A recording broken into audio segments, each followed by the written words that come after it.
Right, so here we are having fun with heat pumps. So it's a swimming pool heat pump, 3.1 kilowatt peak. Ambient in here is about 11 degrees. Obviously it's getting cold now because of the heat exchanger. So I've got the windows open to let some supposed warm air in.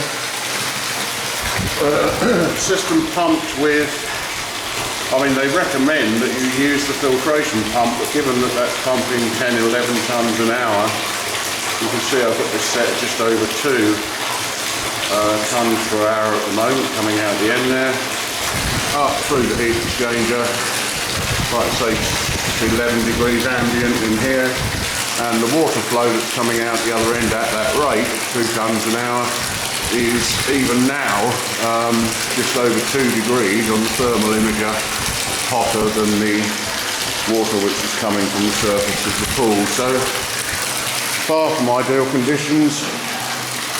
Middle of January, I'm even running it from household mains because it's a horrible grey rainy day. But you can see there's you can control the flow of this extremely well with central heating pumps, which is what I quite like about them. So you can see we're in economy 2 mode at the moment, but if we go down to here, look, you can see the water flow's gone down considerably. You can see the power drawn 9 watts. That's pretty efficient if you think about it, and that's pulling 1.1 cubic meters an hour. Recommended for the heat exchanger 1.5, but I guess it's all about the temperature coming out of the manifold at the end.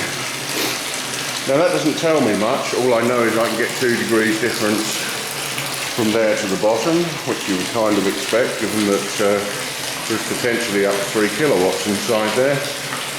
So what I'm about to do with the next experiment is build a closed system. So we're going to use that big bucket over there, pump the water out of the big bucket and pump it back in again, because you see the 8 on there.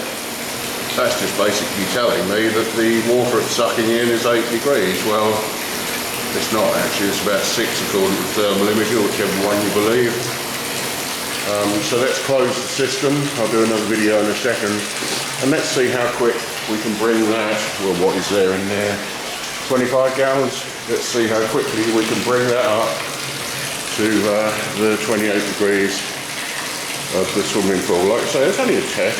Just having some fun before, well, once the air temperature gets warm, of course, I'll be reporting much better results and hopefully have a nice warm pool.